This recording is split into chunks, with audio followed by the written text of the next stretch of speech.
biggest bunch of misfits I ever set eyes on. Good morning, Misfits. You are tuning into a special edition Misfit podcast. The Misfit affiliate programming Mad Jack phase starts 1 week from today, tomorrow, yesterday, somewhere around there, Monday, January 26th. It is a 7-week-long phase. We will be in the midst of the open, and a lot of what we're doing and what we're talking about today is centered around that idea of what does a gym do during that time of year? How can you get your athletes ready? What coaches should be thinking about, all that good stuff. I personally like episodes like this where we are potentially talking about more broader range education and coaching as opposed to going through specific movement by movement. Because it just gives us an opportunity to let you guys know how we think about coaching, how we think about communicating with our coaches, all that good stuff. We have Misfit Gym Portland owner Hunter Wood back on the show today. Hello, Hunter. How are you? Oh, what's up? We will, by popular and unpopular demand, do live chat at the end of this episode so that all the crybabies can listen to all the information, and then all of the fans of the chuckleheads. End of your surveys, they stop talking shit? When we do when people hop in just for programming episodes, there's like a few people, and honestly, Hunter, they might be your people that are like, can you guys shut up and tell me what I need to know so I can leave? Yeah. It was actually just me. I just created 18 different usernames. Fuck. He's signing up for 9 affiliate programming accounts just so he can tell. So many free trials. That was all your sales calls. They're actually just with me. Yeah, they're all with Hunter. So we'll do that at the end of the episode. We'll check in with Hunter, can give you guys a little bit of update on life in Colorado, and Paige's got all kinds of new stuff going on. So we'll put that right at the end. Before we jump into the details of the Mad Jack phase, we've got a little bit of housekeeping here. Because we have more affiliate athletes and affiliate owners and affiliate coaches listening to this podcast, get your ass in Telegram. It's the place where you can communicate with us. You can communicate with the other coaches that coach this program.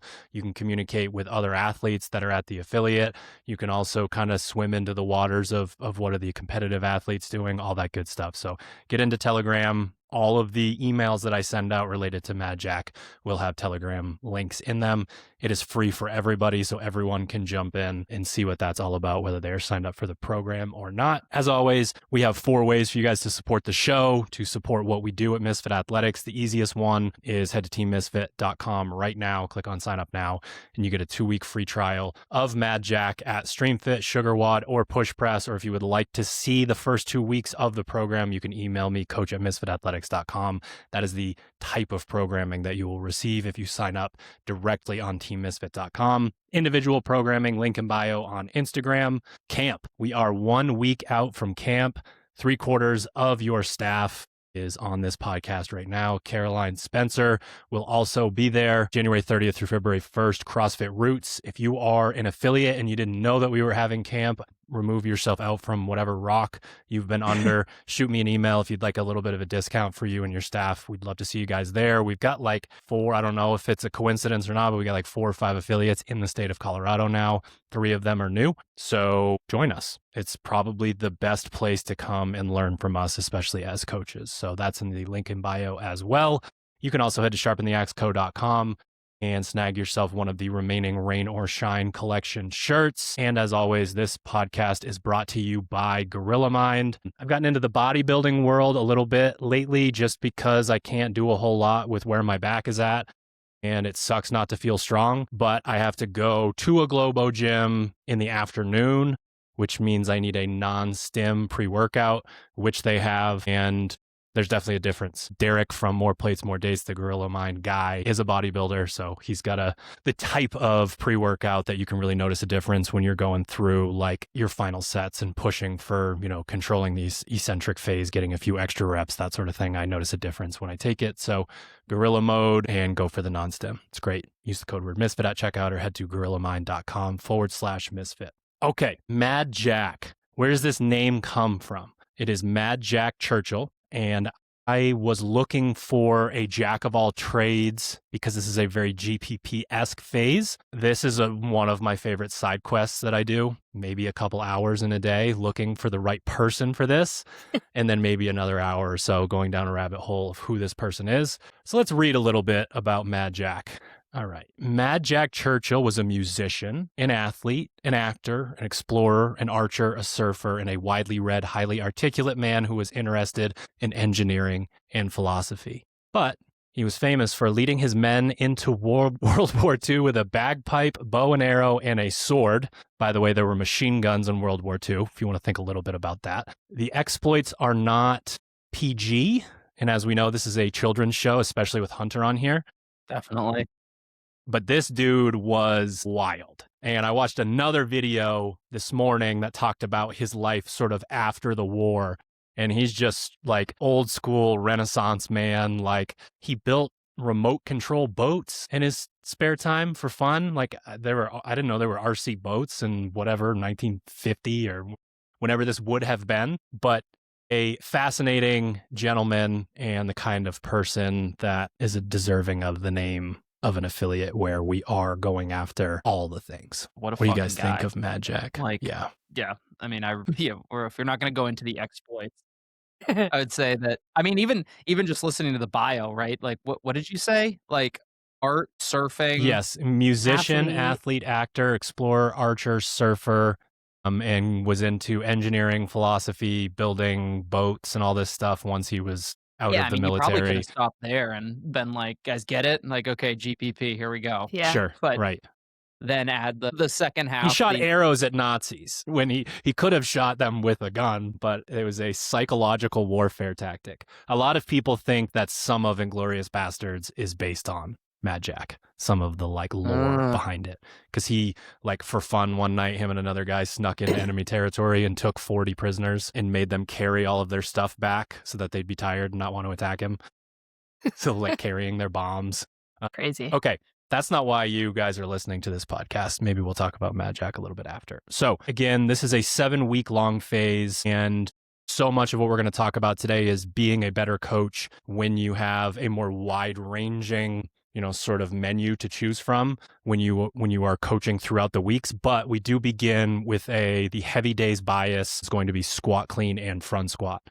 Our heavy days, what we have found works best at the affiliate level is alternating between a standalone strength session and putting it in an actual workout. So you'll notice that, say we'll squat clean heavy week 1, and then week 2, you'll have heavy front squats within the workout. Then you'll have front squats alone, and we sort of go through. I've talked about this maybe too many times, but I will say I love the pairing because it's very high skilled, especially at the affiliate level, with the potentially lack of mobility within the front rack and the front squat position, and the ability to work on it both in its dynamic form in the squat clean, and then go back and really have someone set up coming out of a rack and move through space much more intentionally. I think it's a really good way to be able to teach. And obviously heading into the open, you're looking at, front rack is at a premium in a lot of instances when it comes to the open and quarterfinals. So my question for you guys is, when you think of the squat clean and or the front squat, what are the things that come into your head in terms of cueing and stuff that seems to work really well? Say if you're going to do the like focus on one thing style of class and try to work athletes through that. Want to go, Paige, or you want me to? Yeah, I'll go. I don't know. I feel like it's hard to get people to understand sometimes the similarities of catching a squat clean and what you should look like in a standard front squat, like getting your butt between your heels and making sure that you're really trying to keep those elbows up and that nice upright position. Sometimes when we go for strength, I feel like that can get lost in the mix when you're just doing front squats. So really just trying to having them continue to think about the way that they're moving in their front squat and in their squat clean when they're catching a heavy barbell. Like, do we see similarities or do we see drastic differences? And how can we start to get the two to look more similar? One of the ways, too, that can be done is muscle clean, front squat complex, power clean, front squat, lower catch. You're kind of working your way through and can we figure all of this out? Which for me, my number one cue with the clean, whether it's the power clean or the squat clean, at honestly most levels, is just that idea of that it's a continuous movement to kind of move your feet and pull up and then under versus the heave and catch and have it crash down on you. And not just because it's technically correct to do that, to do it that way, but it also forces someone to keep more of a grip on the bar and to maintain some of that tension in the upper back. And the first time you actively pull and kind of do the thing where you're, cueing to point the knuckles down and then turn into this position, you just feel so much stronger. But I think as you're working your way through the mobility aspect of all of this, when you have a position that feels uncomfortable, there's like a warning sign for a lot of athletes, because at some point, maybe it was like, I'm going to dislocate my shoulders or my elbow if you tell me to hold on to the bar here. And then we get to a point where it's not. And it's like, you have to tell people like tight is strong. I want you to be uncomfortable in that bottom position as long as it's safe. Yeah, my note was actually going to be what you just kind of referred to, Drew, is so because we're doing both of these lifts in the phase, the front squat, front rack positioning is so relevant in like CrossFit in general. But once we get into the open, the amount of times we see a front squat, a thruster, we haven't seen as many shouldered overhead in recent years, but like certainly a relevant movement, have gone heavy overhead. Getting athletes to understand the hand position and the grip is super important. And when we take, lots of times you get affiliate athletes who are more than happy to front squat out of a rack because you can skirt around a little bit of mobility by just presetting in that sort of fingertip type grip, right? And it doesn't work super well when we try to translate that over to a clean. You're not going to advocate an athlete starts with a hook grip and a really tight back position. They extend, they jump, and then they bring the elbows around, and then you're saying like, hey, I want you to try to catch the bar between your collarbones and your index and middle finger, right? Like that's not a not a cue you would give an athlete. Instead, it's like, hey, like we need to like, we want that high elbow position, but also like a stronger catch position is going to be a little bit fuller of a grip. I've personally relaxed my stance a little bit on this, mostly just because for me, I interact almost exclusively with the affiliate level athletes. And you can only, someone who has spent 10, 15, 20 years sitting at a desk is not going to undo their thoracic spine and poor, external shoulder rotation over the course of a class.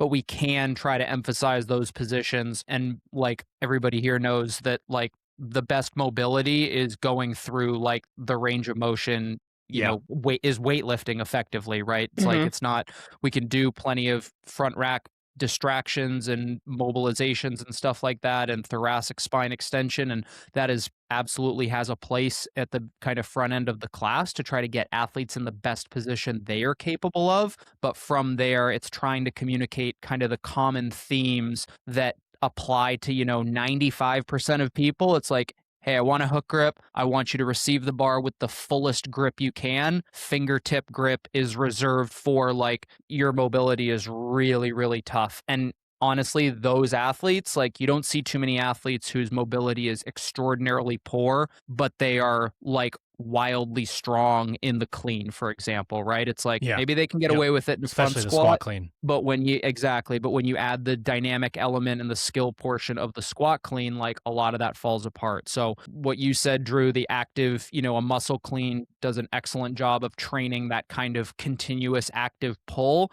And it also helps athletes get comfortable kind of, we tell Mark gave a great cue. You meet the bar, you don't beat the bar, right? It's like we want to pull the bar to the height that you are going to receive it. Lots of athletes, myself included, are more than happy to dive under that thing and let it bury us and inevitably gets dumped forward at a heavy enough weight. So trying to connect the dots between that pull, the turnover, and then getting it onto the shoulders in as similar of a position as you could, as if it was coming right out of the rack. Yeah, and I like tricking people, not because it's fun, or maybe like 10% because it's fun, but I like tricking people because you can remove that mental block of like one of the ones with the people saying they can't get into a certain position in the split jerk is like, all right, barbell in the front rack, bottom of a lunge with your knee on the ground, stand up a little bit, press the bar overhead, F off. Take swear counter, take that. With the clean, I can't get into this position. You just did a muscle clean, and that looks pretty good, that front right rack. For sure. Yeah. That looks pretty good right there. So it's like, okay, pause. Can we work on this? And the over cueing of that front rack position is really what we're after. Like, I want you to try to get to that point, because the further the bar comes down into your hand, whether your thumb is wrapped around it or not, the more tacked down that position is, the more leverage you have to get yourself into external rotation. Yeah. Like at the affiliate level, overcueing can be really helpful because you can ask someone to go do that and then their thumb slips off and they're frustrated and you're like, no, pause for a second, right? Like that's a pretty good position you're in right now. It doesn't need to be perfect. I'm just not looking for your hands because you heaved and your hands were out wide and now your fingers are near your chin. Like that's not a good position. That's not a good position at all. Like your upper back is gonna cave because it doesn't have anything to push or pull against. Yeah, and I think with when you get a day where it's just a front squat lift, can't remember how many there are. There's at least first ones in week 3, some heavy 5s, 3s, and 1s. Like it's a really good time to emphasize, like that's one thing that we'll talk about in a class. Maybe it's like the one thing we're going to focus on is the upper back position, and how you are able to set your upper back actually starts with like your grip on the bar, and then how you kind of like set yourself underneath it before you even stand up out of the rack. Lots of folks like to, because it's a comfort thing, maybe it's a mobility thing, they bring their hands in. The further in you bring your hands, the easier it is for that kind of turtle shell position to like show itself. So trying to work with athletes to find almost like the maximum width that their mobility allows, where we can still keep the elbows relatively high, we can still keep a relatively full grip on the bar, and then all of a sudden my upper back position, it doesn't become the limiting factor as much as, maybe it's hips, maybe it's just strength. That'd be pretty cool if it was just a strength that was a limiting factor, but for most it's a mobility thing. If you're listening to this and you're an athlete that follows Misfit Affiliate, congratulations, you're a hardo. We love it that you're listening to this podcast.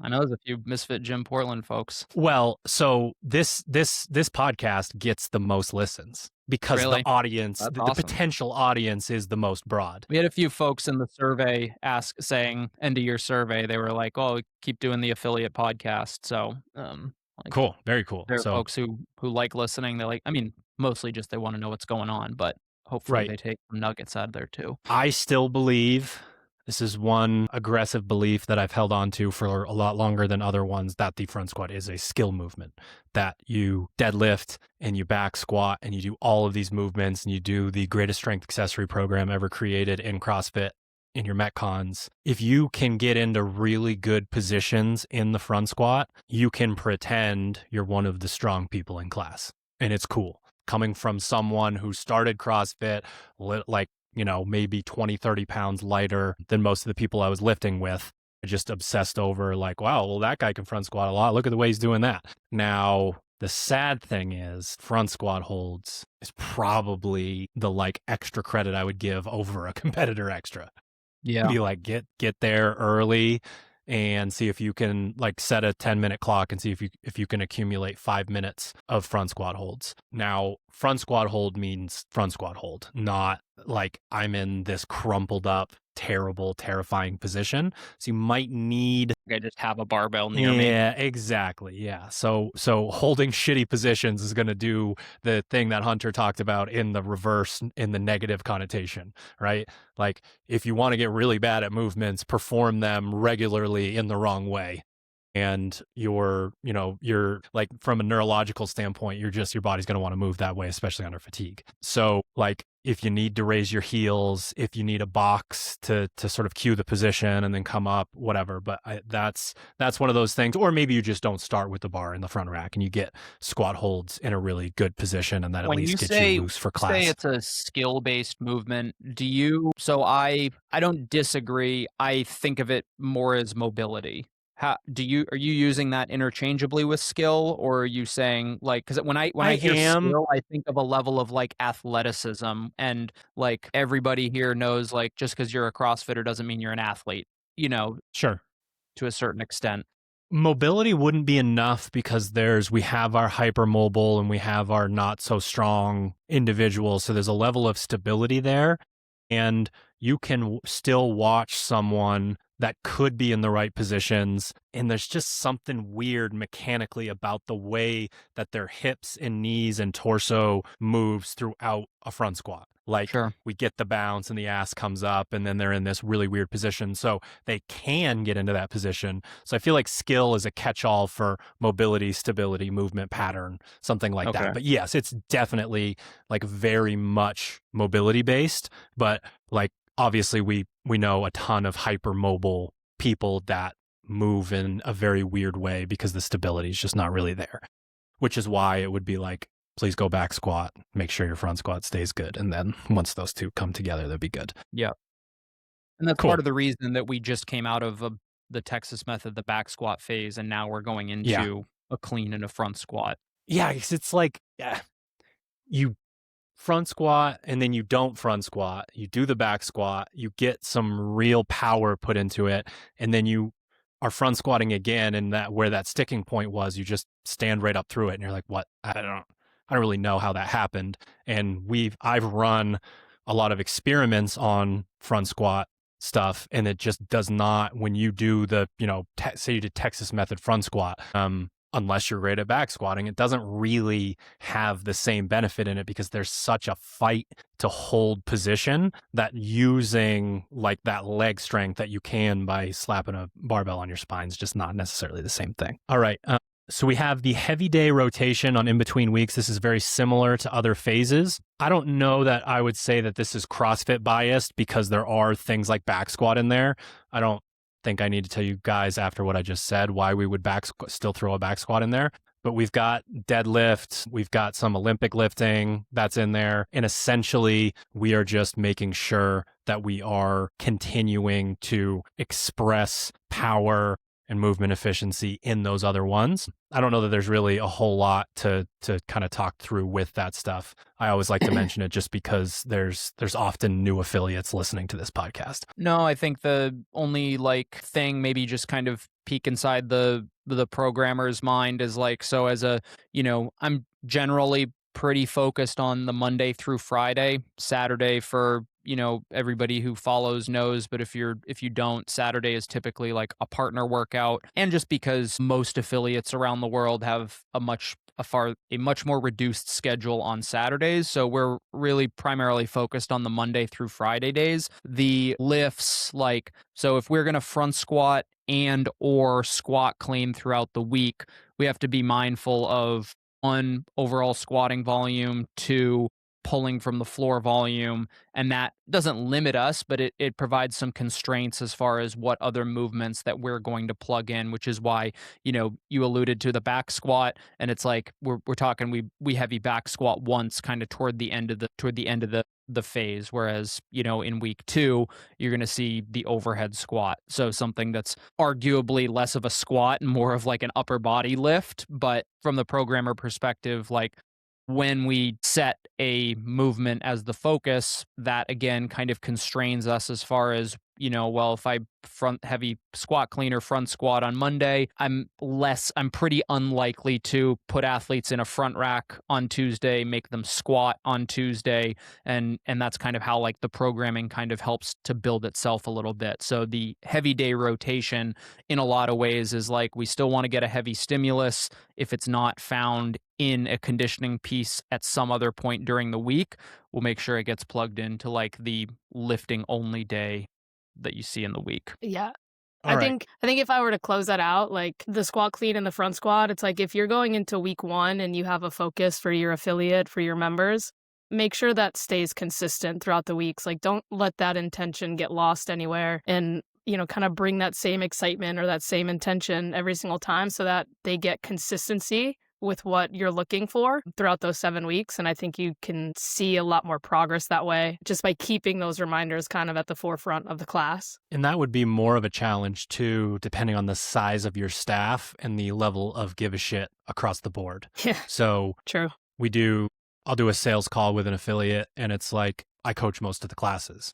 And in that instance, what you're saying is very controllable by an affiliate owner, affiliate manager, a head coach, that sort of situation. But if you do have an extensive staff, which I have some calls and they're like, I have 11 coaches. I'm like, oh my God. And making sure that, in your coaches meetings, all of that stuff, that your coaches know that like, hey, we can get a lot more buy-in when there's a narrative and you're excited at 5 a.m. because it's squat clean day, that sort of thing. So putting that out there to the whole staff, I think, is super important. All right. So I want to take the opportunity to talk about things like education, how much we care if a coach is actually CrossFitting and doing the movements, things of that nature related to gymnastics, because normally it's like, hey, we're doing bar pull. Hunter, let's talk through, toes to bar. And, how does that translate, hollow arch and all of this stuff. In this phase, Hunter, do you remember what did Dave Castro say our affiliate programming was for big boys? Like, or something like that, where it's like, you need to be a good coach. CrossFit for big boys. Yeah. Yeah. It's like you need to be a good coach. Maybe something like that. Yeah. Yeah. And when you are a really good coach and you get this kind of variety over the course of 7 weeks, it is exciting because you get to pull out however many different bags of tricks. If you are new to the game or your give a shit level is lower, not so fun, right? Like I got to research, I don't know, like if we looked at the movement counter, 10 plus different gymnastics movements that require, if we're doing Metcon only in class, a lot of times the higher skill movement is what the skill breakout session is going to be based on. You got to be ready to give people that and have it not just be like, okay, everyone do toes to bar. I'm going to walk down the line and be like, that looks good. Stop swinging.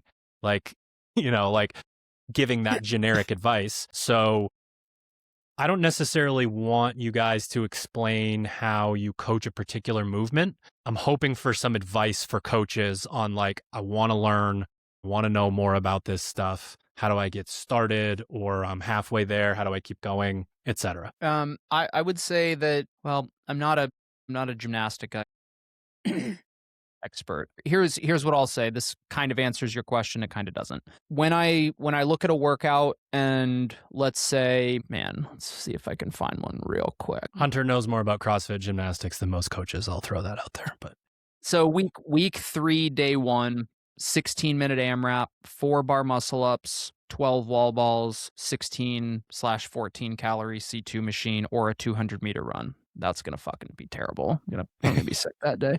40 fucking power cleans the next day too. That's poor. You're going to be all right. I'm just kidding. So I look at that workout and we say like, okay, so bar muscle up is clearly the movement in that workout. We got running and machines. Great. We do that in the warm up. Wall balls. We'll do some air squats. We'll do a little core to extremity breakout on the wall ball. But for the most part, we're going to prioritize the bar muscle up. How many people in my class, in a given class, are going to do bar muscle ups? More than likely, you, affiliate coach, are going to say it's probably well under half, right? If you get half of your class doing bar muscle ups, like, that's pretty good, right? And there might be an instance where it's actually 0. And I'll coach a 5 p.m. class where it's like half of them are doing bar muscle ups or some version of it, and then the 6:30 p.m. class, it's like I'm not even worried about someone getting over the bar. It's like we're doing ring rows, jumping pull-ups, or something similar. So the question then becomes, how can I warm up a group of 10 to 20 people in such a way that like communicates, well, what are the common themes of this movement that apply to everybody, regardless of where we're going to end up on this journey? And by end up, I mean, are you going to end at bar muscle ups? Are you going to end up linking bar muscle ups? Are you going to end up with bar muscle up singles? Are we going to end up at kipping pull ups? Or are we going to end up at a burpee pull up or maybe a jumping bar muscle up or something like that? And then it's like, okay, well, hollow and arch, super common one that applies to it. That's essentially a gymnastics universal, right? We can talk to that. We can come up with a drill or two in which we're asking athletes to hold these hollow and arch positions on the pull-up bar, on the ground or whatever, and we get the entire class working on this same positioning. And even your bar muscle uppers, I guarantee, are not doing these things perfectly. So they're going to benefit from that. We go over to the pull-up bar. It's like, well, we can get everybody hanging. And what tools now do I have when 100% of my class is hanging from the bar that about 100% of them can do? We can do scap pull-ups. We can do a hollow body hold. We could do like a borderline L-sit hold. Again, all of these things are contributing to like the overall one, we're like continuing to warm people up for the workout just from like a class like flow perspective. And then two, we're just reinforcing like that theme that we want, like, hey guys, this like whether you're doing bar muscle ups or you're doing like jumping bar muscle ups, we need to understand that keeping your rib cage and your belly button close together in this hollow body position and an active shoulder, which is a cornerstone of functional movement and also gymnastics in general, like this is relevant for all of us. And we continue to build a class plan that tries to incorporate as many like common themes as possible for everybody. And then towards the end, it's where we break off and say, okay, if you're going to do kipping pull-ups, and maybe even the whole class, it's like, okay, well, most of my class can do kipping pull-ups and maybe they can't do bar muscle ups, but everybody, if you can do a bar muscle up, you can do a kipping pull-up, but the reverse is not necessarily true. So we can work on some kipping pull-ups. Maybe we do a 2 or 3 minute EMOM of some kipping pull-ups and we can observe the hollow and arch position in everybody. And then we can start to break off and say like, if you're doing bar muscle ups, let's warm those up. Maybe you even take the whole group through like how to jump into the first rep, which is a common thing that we'll do, kind of, it's like a borderline glide kip sort of thing. And even like your non-bar muscle uppers can do that. And there's a skill acquisition element to that. So the key on these gymnastics days is to try to find the maximum number of things that apply to all of your athletes and that reinforce like the commonality of the gymnastics movement that you're teaching. And it's like also like just most gymnastics movements in general, especially upper body ones. So if I am a novice coach with a high level of give a shit and I spend an hour the night before figuring out the perfect bar muscle up technique, I show up to 6:30 p.m. class and no one's doing bar muscle ups. There's an instance there where I've tried to educate myself and haven't thought through a high skill movement in the setting of an affiliate class, right? Sure. Yeah, I mean, I think that like, is that scenario realistic? Because that would imply that the coach didn't assume that 100% of their class was doing bar muscle ups, right? Instead of looking at like the typical group at XPM class is like, well, these guys are actually not bar muscle uppers. So what drills do I have? Like the jumping bar muscle up drill is excellent. Setting a box up underneath pull-up bars to get people, you can get them doing kind of a kipping motion. We can get the concept of using the lower half followed by the upper half. Okay, here, hey guys, here's a teaching point, core to extremity. What does that mean in CrossFit? Da da da da da. Let's try to like reinforce that. And fuck, even like I could do bar muscle ups. Like jumping bar muscle ups are tough and they're an excellent warm up movement for me ahead of that workout. So trying to like at that point we're thinking like, well, what are drills that, what sort of drills are relevant to the bar muscle up? And then how are they scalable for everybody else? And I think at that point it's, it's to the YouTube rabbit hole. It's the Dave Durant. Is he Power Monkey? Yeah. Power Monkey guy. There's a whole bunch of old K-Star and what's Pamela? his name? No, Carl Paoli. Okay. And Pamela too. Pamela Gagnon, Carl Paoli videos on YouTube, that a whole bunch of those that talk about, and the K-Star ones are really relevant for like positioning and whatnot. So that's probably Yeah, I mean, What do you think, Paige? I'd follow up right on that. I think like the question I like to ask myself before every class is how would I approach a movement if I had a brand new person, and how would I approach the same movement if I had someone who's high level and elite? And I try to think of every layer of that movement between. So like you said, like I have the novice coach who has a huge give a shit factor and he wants to get to that extreme like high end movement. Well, like, okay, what happens if you have a beginner walk into class? How are you going to approach it with them? So just kind of having both sides of the spectrum with every movement, just like, Hunter kind of hit right there, the nail on the head for me as well. You could think of movements as getting upside down as well. You have people who have a fear of getting into a handstand hold. How are you going to approach that versus how are you going to warm somebody up who's actually getting ready for handstand walking? So yeah, I'm in agreement there. For me, my mind always goes to the commonality between the movements and really understanding, like we do Hunter and I 3 times a year have the 30 to 45-minute hollow arch conversation, because if you understand that, you understand almost all of it. Like when I think of that coach, I think of the midwit meme, and it's like hollow arch is on this side with the Neanderthal, hollow arch is on this side with the genius, and then the confused novice high give a shit level is like glide kip, knee to bar, extend, did you use your lats, did you kip your muscle up dip, like that kind of thing. Yeah. And it extends out in so many different places. You know, the handstand push-up thing for me, the way that it clicked for me, like I'll back up a little bit. Understanding movement on a personal level helps for sure. And I know that there are a ton of good coaches out there that can't do whatever deficit strict handstand push-ups and sets of muscle ups and things of that nature. But immersing yourself into that world in some way physically, I think is incredibly helpful in terms of how you understand the movement. And watching people that are good at handstand push-ups just stay in this beautifully stacked position all of the time in every variation. It's like why is that person dragging the back of their head on the wall and then trying to hit their chest with their nose at the front? Like, I'm not sure exactly what's happening there. It's like a kipping strict kind of situation, upside down bench press. But like, once you understand the basis for the movement, you can start to make these connections and you can start to understand more in more general terms about how humans move their bodies through space. Like most of our kipping handstand push-up cues come from telling people to go grab a barbell and then let's talk about the insane things that you do to quarter extremity yourself when you're upside down, and then we'll do it with a barbell and see how well you generate power in that position. So that piece of understanding the movement, understanding how they go together, and then watching people move. That's the part that drives me crazy from a coach's standpoint, that will remind you of what we talk about for competitive athletes. You have a mountain of data that is delivered to you every single day when you work out. And then you forget you did that workout. You forget what your pace was. You forget how you broke it up. Not just gone from your head. As a coach, oh my goodness, like the amount of human movement you see every variation possible of a toe to bar, right?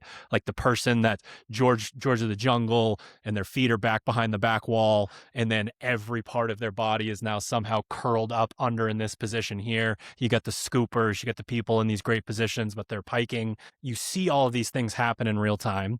You see the things that are efficient because in a 20-minute AMRAP, they just keep looking the same. Every time they jump up to the bar, it's like, oh my goodness. Then you see the people who rely more on being powerful, and the way that they move falls apart over the course of the workout. So you got to teach them how to be efficient. But just watching people move in your gym when you're coaching class can teach you everything that you need to know about movement, especially related to gymnastics, but obviously as you extend out into other things. So if I see a coach that's like a little bit too much, like 3 minutes left, you can do it, and like with the music a little bit too much and not kind of in it, you're not going to get that education on a daily basis from class to class. All right.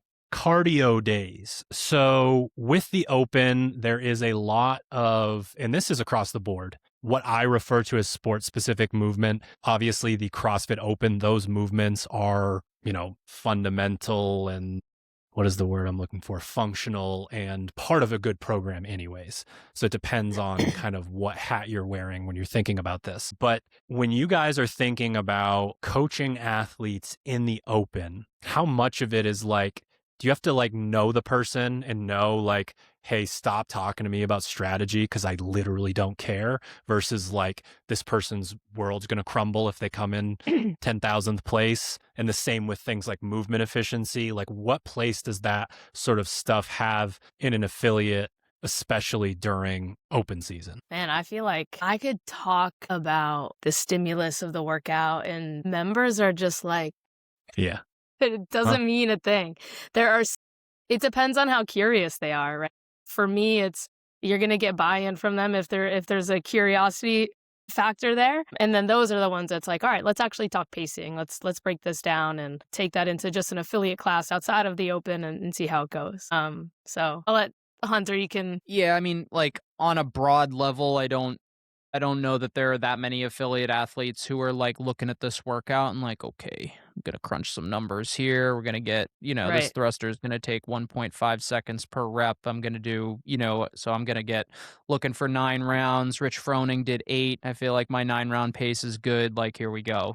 So I don't think there's as much of that. I think like in almost a similar way that we talked about the gymnastics, it's like, what are the common themes of this workout? Like, hey, it's 20 minutes long. If you do your first round in 2 minutes, congratulations, you are on pace to set the world record. And with respect, you are in no danger of setting the world record. So stop that. So it might be a like, hey, let's do a practice round and get a feel for what, the correct pace for you feels like. But I think it's, again, it's sort of like the gymnastics in that, like, let's go super high level, broad guidance that doesn't set you up for failure. You've more than likely done a workout with maybe the identical movements and weights before, just in some other combination, or a workout that at the very least it's going to feel very similar to. So trying to connect, a past experience to what you're about to experience, and then the high level bullet points of like, this is a longer workout, so don't go fast to begin. Like, this is a short workout. You should go really fast and try to hold on. Like, we're talking super broad. That weeds out, it's like a whiteboard brief. Give like 75, 80% of scaling options here. The other 20% are going to be done at the personal level. Give the high level bullet points of the workout, and then talk to the athletes individually about like, hey, yeah, I know you actually like really want to perform your best. Let's talk about like, what the best strategy is for you based on your goals, strengths, weaknesses, and like how to leverage, how to get the best score in this workout. So, um, certainly not presenting like an entire group of affiliate athletes with like the nitty gritty of like, Right. here's how you should approach this. It's a broad overview, and then the individuals who want the nuance, more than happy to help them out with that. Sure. Yeah, I think I don't know. It's like I want to like put propaganda out there, or I'm like too entrenched in the like, my job is to get people to have better scores in the open. So my devil's advocate for the idea of movement efficiency and thinking about the way that you're executing a workout is a conversation Paige and I had recently, and then one that we've joked about a bunch, Hunter, is like, when we did that workout with the row double under deadlift at our affiliate, like, we just saw, heart rate monitors would have been awesome, because it's like, at the end of the day, that's 20 minutes, probably 16 minutes in zone 5. Like, something good's happening there on a physiological level. Your score sucks, and that's a bit of a bummer. Yeah. But the other side of it is the person who like wants to look a little bit different and perform a little bit different, that doesn't take that advice. They only do 40 deadlifts and 175 double unders in that workout. And one of the reasons we talk about CrossFit being the greatest strength accessory program ever is because in that workout, you should be getting, 80, 90, 100 deadlifts, somewhere in that range, and what that does to your body from a like muscular standpoint, and what that does, in terms of strength to body weight ratio over a given period of time. So you could continue to go into the gym and just smash your head through a wall and never really get the like muscular benefit that you could be getting if you slowed down a little bit and got 60 pull-ups in a workout instead of 32. Yeah, so to maybe try to take your approach, then maybe it's talking to the athletes about like, hey, we've spent an entire year training. We are now testing. So there's a conversation to be had about what the differences are there. And like, you have developed a lot of fitness over the last year. The goal with the open is to express that in the most, in like the broadest, most efficient way possible, right? And in that example, the most efficient way to express your fitness is not to row at a 140, right? It's like, well, how about we challenge ourselves to row at like a 2-minute pace? How difficult is it for an athlete who like pins themselves mentally, be like, I never want to see 200 on the monitor if you're, maybe a male athlete, a fitter male athlete. And it's like, yeah, I'm telling you to do it, man. Here's the math. Here's how it works out. Trust the data here. Trust me. And like, if you want to see if your fitness has like, the training that we've done over the last year has really moved the needle on you, then like this is the way to see that. So I think maybe that's the route of the conversation you might have, because the tough part is like, well, in a way you're kind of making an assumption that like you've never, when you talk movement efficiency, it's like I've seen this athlete move every single day for the last year. Like it doesn't fucking matter whether I tell them to squat with their feet. I mean, over the course of 7 weeks, you know what I mean? It's like, can we nudge people that way during this period of time? For sure. Like, can we obsess just one day over the wall ball? And like, what do you do in jumping? Can you stop jumping? Like, do you jump when you back squat? Please stop. And I understand. Yeah. I'm sorry, Paige. I didn't mean to make short comments or anything like that. I don't care. You jump when you back squat, Paige. Explosive. Oh man. So I just and again, it is a little bit of propaganda because of my world, because of my background and where I come from. But at the same time, I see the benefit in it. I think what I struggle with, because I haven't coached a ton of hours in the last 6 or 7 years at the affiliate level, is the packaging, right? It's the same message. How am I delivering this message? Because I'm giving some heartfelt speech about your open standing to someone that's not even signed up for the open, then I'm not necessarily, that sales pitch isn't as good as, wow, we could actually get you some more reps and we could get you fitter and we could blah, blah, blah. So that could be I think that if we're talking then again, from that perspective, the sales pitch is more like, hey, like if you pay a lot of money to join this CrossFit gym, right? And like, if I pay for something, I'm hoping to receive the product, right? Or receive the service. And if I don't get that, I'm not happy about it. And I want to ask why I'm not. But like for me, someone comes to me and says that, and it's like, well, we've got some of the best coaches on the planet here, like, and you're saying you're not getting fitter, you're not getting anything out of the class. Like, is it you, or are we really actually not delivering on something for you? When it comes to the open, it's like, hey, you want to actually be able to say that you've made objective progress in something. I had the conversation with someone new who doesn't, a new member, new CrossFitter, brand new, doesn't fully understand the concept of like observable, measurable, and repeatable. And it's like, hey, well, how do you know you actually got better? And it's just like, well, I kind of feel it. It's like, I don't want to get political here, but like facts don't care about your feelings. It's like I love that it was said to you specifically. That makes the story better. It was golden. Well, the best part about it was the next day was like one of our last 5x5 back squat days, and I was like, "Hey, did you get stronger?" She's like, "Yeah." I was like, "How do you know?" Says last week I did 150 and this week I did 155, and I was like, "Fuck!" Like it's work.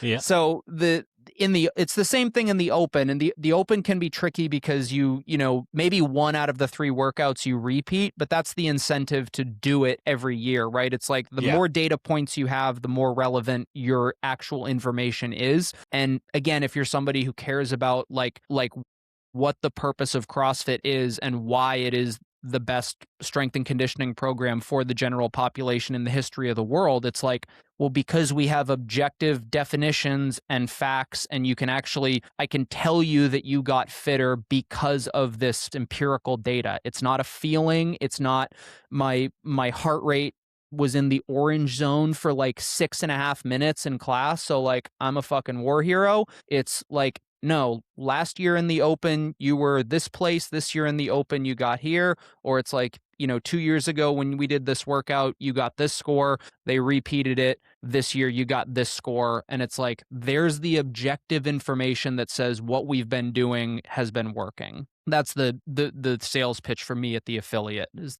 to the athlete. It's like, this is why CrossFit is what CrossFit is. Yeah. All right.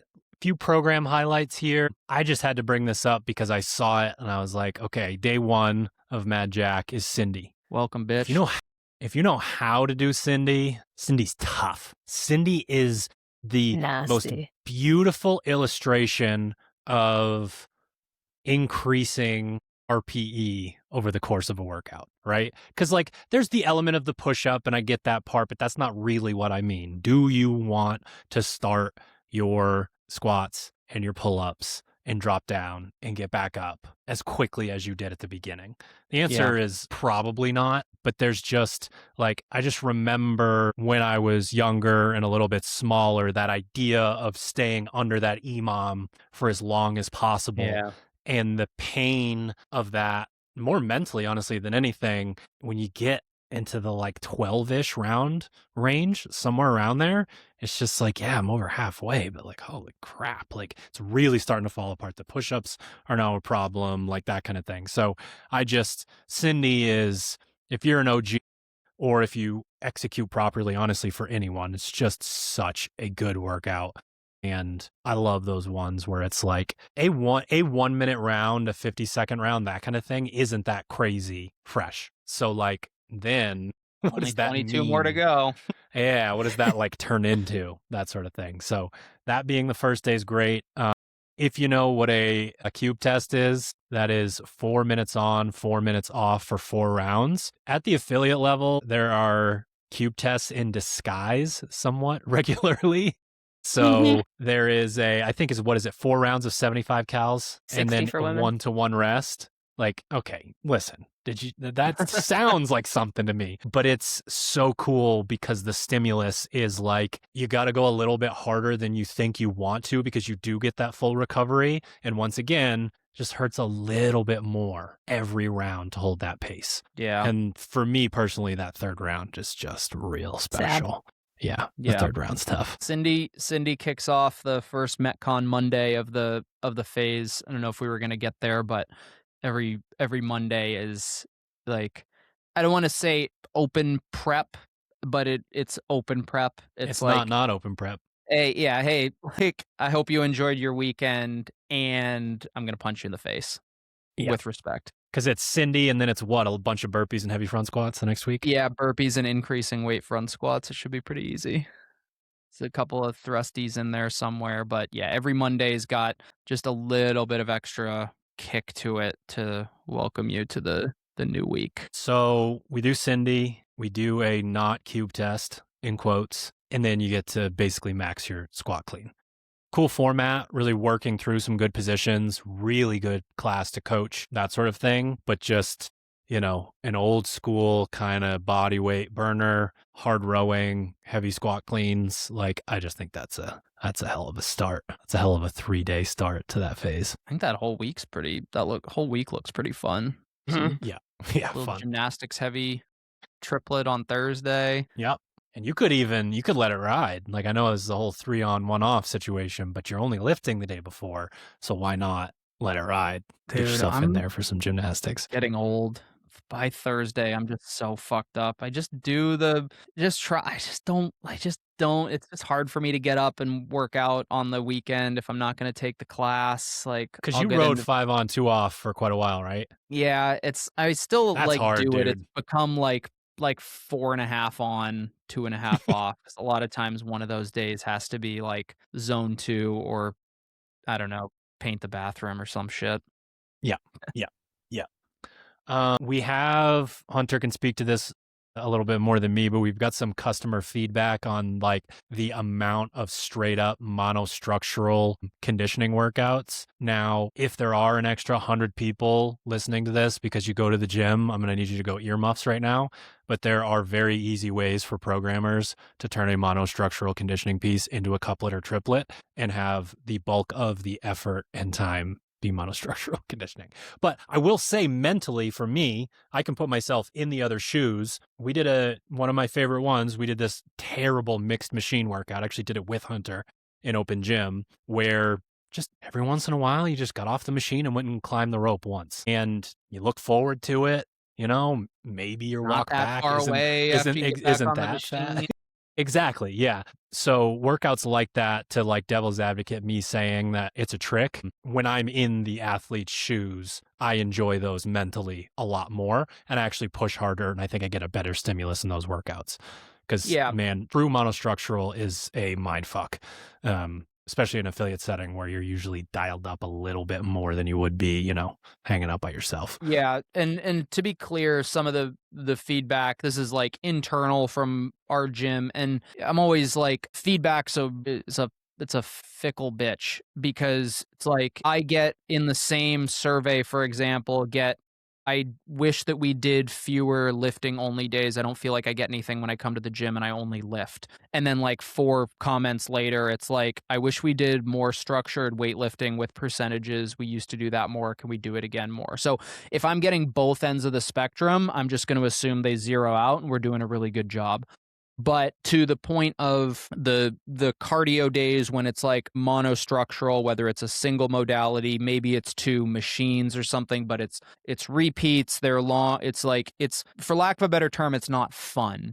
And on the one hand, it's like, okay, you own a business, you're subscribed to the program and you are providing this to your members. You need to be able to talk to like why we're doing this and what the value in it is. My role is to like, let's make sure that like the training pieces are fun. There is an element of like, you don't pay me for what you want, you pay me for what we think is best for you. Like a member, you don't pay for membership at Misfit Gym Portland to do whatever you want. You pay for the service that is provided, and the assumption that what we are providing has a level of experience and expertise behind it, and there's a reason for it. Balancing the fun aspect and the like, here's why we do, it needs to be fun, but it's also like, yeah, but my job is to also make you fit. That's literally what you come here for. You're not always going to like the method by which we do it. That being said, there's always ways to improve that. Like you said, it's like, sure, is there a difference between 20 minutes on a machine and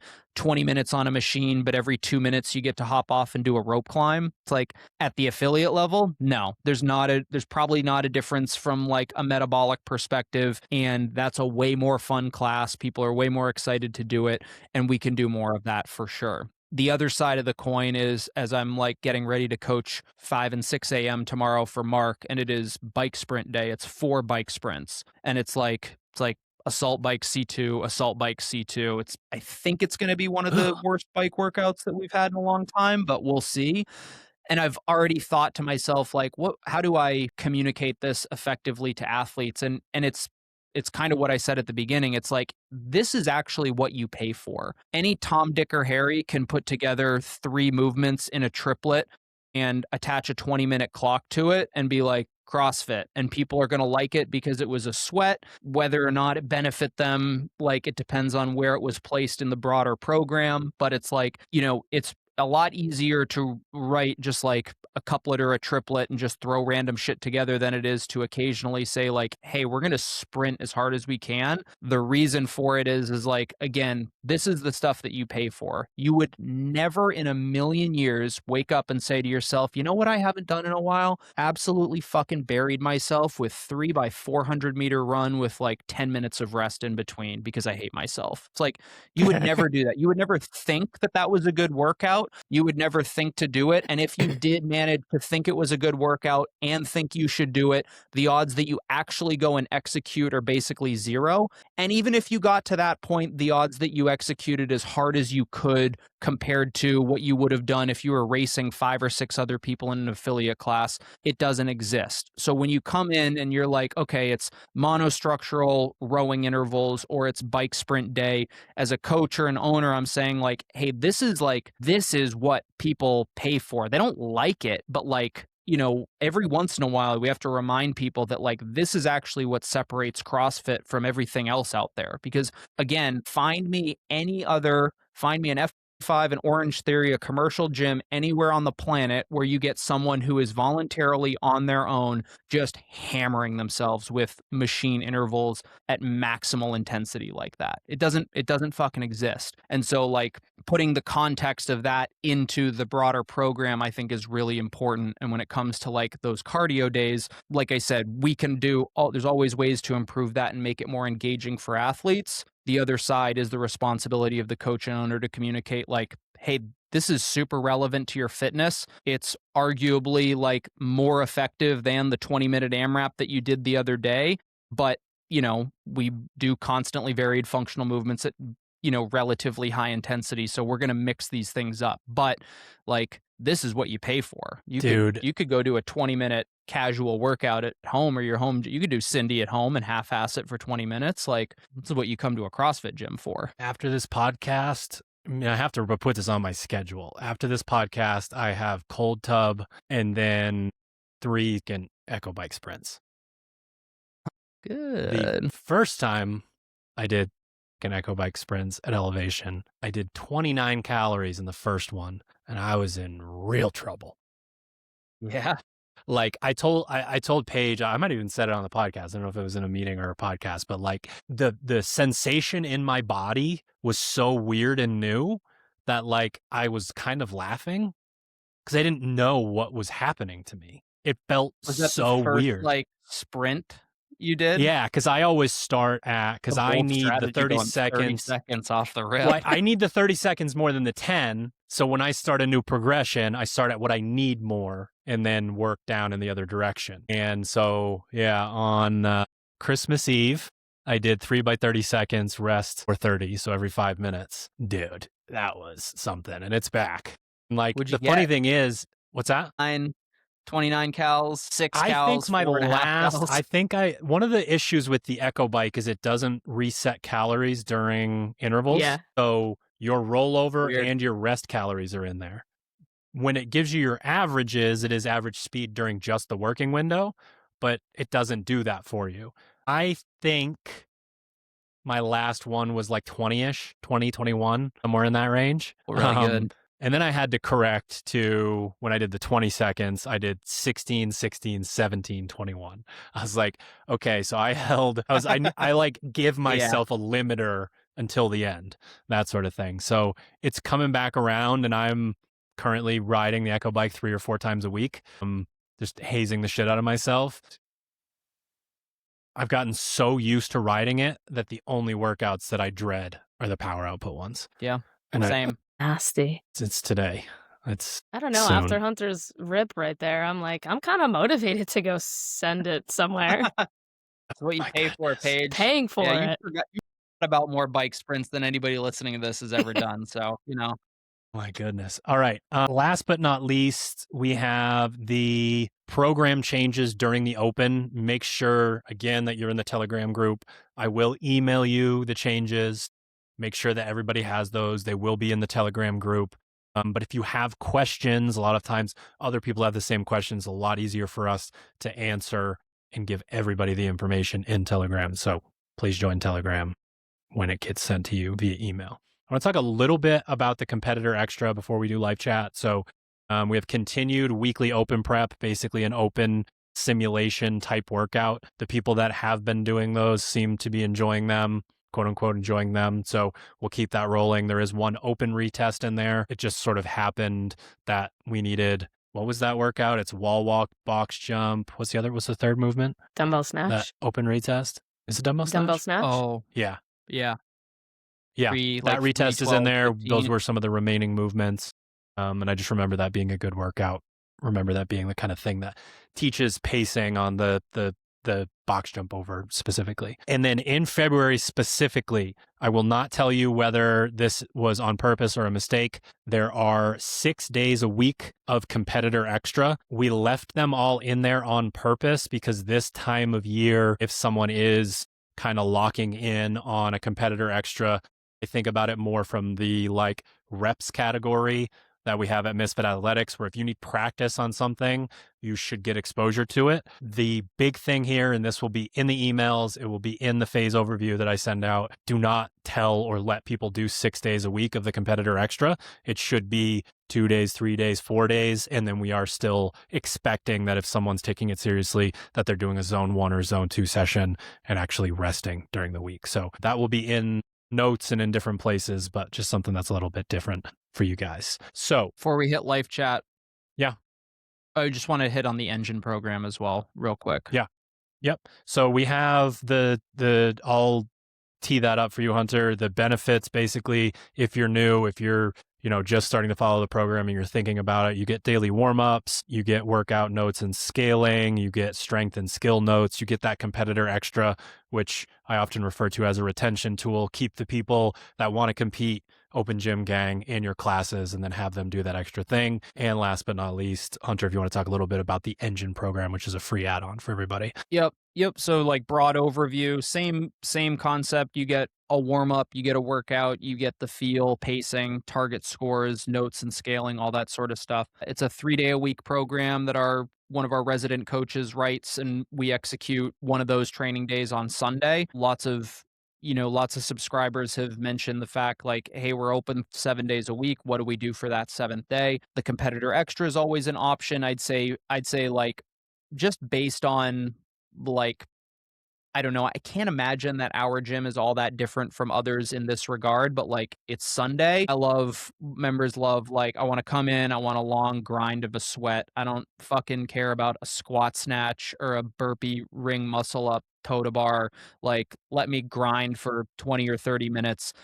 And that's kind of what the Engine program gets you, at least on that 3rd day. For this phase, the Mad Jack phase, the day 1 focus is on jump rope variants. I would not be surprised if we see a single under. I'm just saying in the CrossFit Open, single under, double that. under crossovers, your your various jump rope styles. So an excellent kind of day for folks to get comfortable with that leading into the Open. Day 2 has a little bit more of a focus on anaerobic threshold on machines. So very much a monostructural machine day. I just went on a tirade about the benefits of that. This might be a program where you provide it to members. We basically plug it into our programming software and remind athletes like, hey, you want to get something extra done in open gym. You need a little more structure. You want some machine work. You want to improve your cardio, pacing, that sort of stuff. The day 2 Engine stuff is typically that across most phases.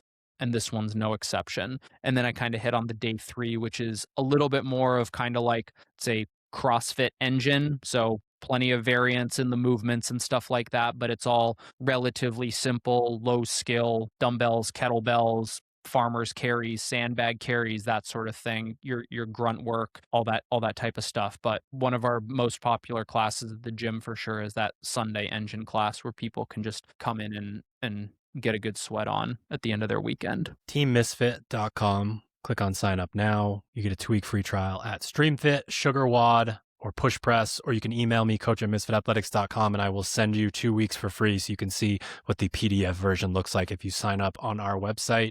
Hunty, it's been a month and a half-ish. Yeah.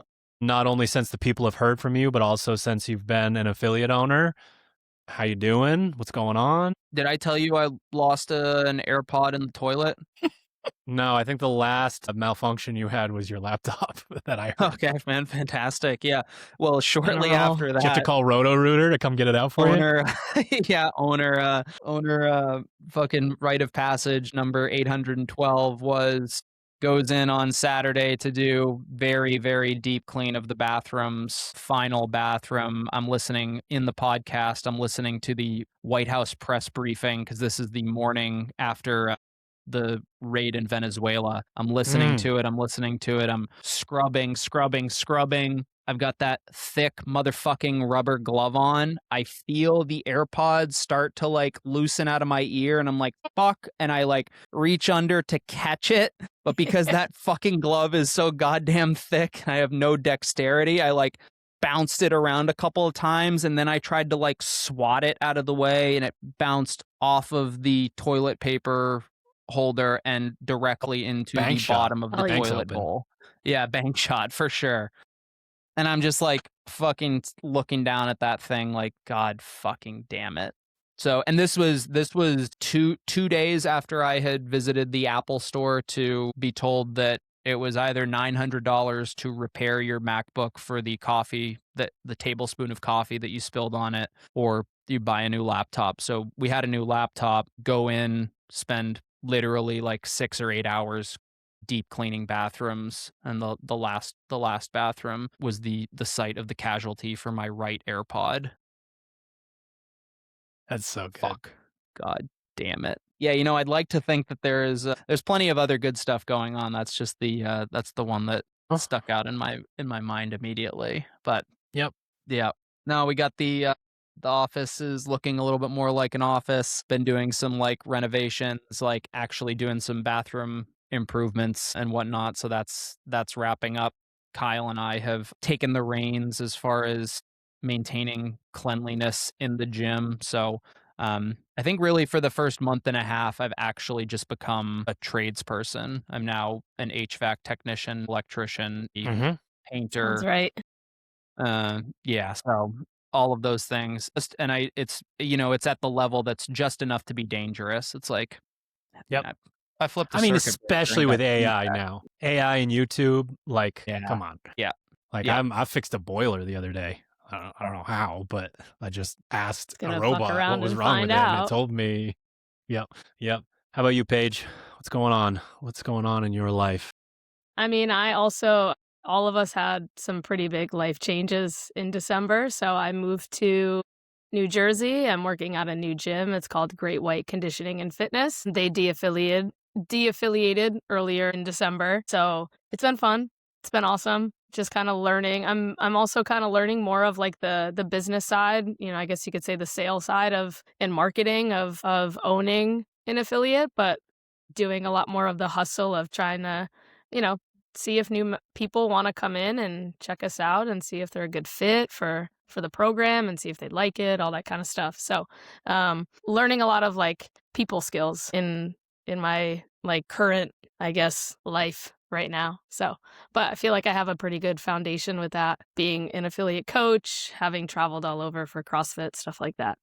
It's a challenge, but it's been fun. And then, with Hunter taking a step back from the competitive side has opened up more responsibility for me with Misfit on the Hatchet Pro, all that stuff. So that's been also a new exciting challenge. So again, a lot of new and challenging things, but in a really, really good way. I feel like it's just the right fit. That's cool.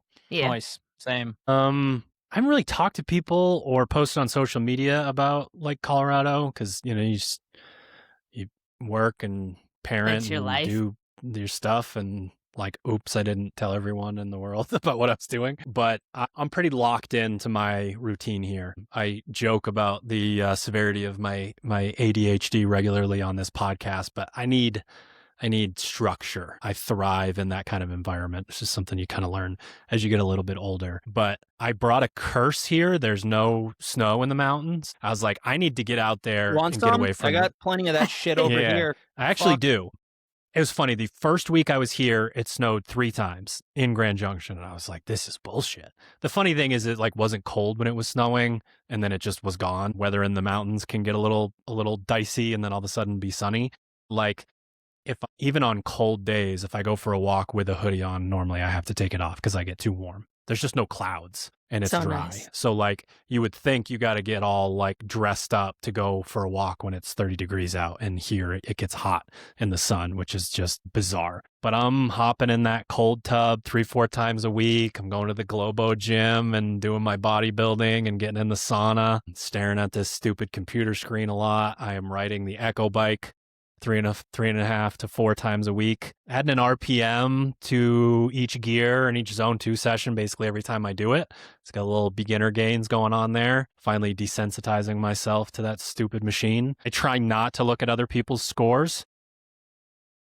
Smart. Especially say, 5'3", 5'4" woman who's biking a lot faster than me. I not on power output work. So yeah. Challenge accepted. Yeah. You got Round out to 3. snowboard? I haven't been yet. I have a funny and very Drew story related to that. I was going to go last Wednesday and I couldn't find my jacket or my snow pants. That is So I just the most didn't true go. thing I've heard in months, literally. I blame the movers partially because of they moved as if they were on some kind of substance, and I'm pretty sure they were on said substance. I Nice. think that's, I feel like that's just part of the job. That's just part of the job, yeah. I think it might be, I don't know. We don't need to get into that. I haven't been yet. One of the main reason I haven't been yet is because there's no snow. So there was one night where Aspen got a foot of snow and I was going to go and I went to buy a lift ticket. It was $254. And it's like, they got like 4 lifts open and like 20% of their trails. And it's like, I'm not getting up at, 5, driving for a couple hours to pay $254 to pay $70 for Stand in line nachos. with 100,000 other people. Luckily, I can obviously have the ability to swap a work day from weekend to weekday. So I could go on a Wednesday and there wouldn't be very many people there, that kind of thing. But there is a local mountain here that's smaller. That's I think 45 minutes away that I'll start going to somewhat regularly, but there's basically no snow. My goal was to live in a place that didn't have snow, but I could drive to snow very quickly, and that's not happening so far. So we'll get there. I am going to go on the way to camp and on the way home from camp. So at the very least, I will do that. Because if I'm driving across I-70, that's the Mecca. That's where all the mountains are. So I have to. Cool. Yep. At Jack starts Monday, this coming Monday, January 26th. Again, you can get a 2-week free trial on StreamFit, Sugar WOD, or Push Press. If you're going to sign up on the website and you want to see what that PDF looks like, make sure you email me. There is no 2-week free trial. It says that there's no 2-week free trial on the website, but sometimes people get a little frustrated with that. So I'll just throw that out there. Your 2-week free trial would be emailing me and getting the PDF. And yeah, get into Telegram, start having conversations with other coaches. That's definitely a goal of mine over the next couple of years, is to try to create a community and a hub for the affiliate stuff. And I know that, us putting the content out there is the beginning of starting that conversation. But when you get that sign up link in your email related to Mad Jack, please head into the group and start a little bit of a conversation. Did we do it? Yeah. Sir. Thank you for tuning into another episode of the Misfit podcast. If you want the best supplements in the game and you want a discount and you want to support the podcast, go to gorillamind.com/misfit or just use the code word misfit at checkout, sharpentheaxeco.com to get your Misfit Athletics gear. And if you want to join us at camp, link in bio on Instagram, January 30th through February 1st, coming up very quickly in Boulder, Colorado at CrossFit Roots. See you guys next week. Later.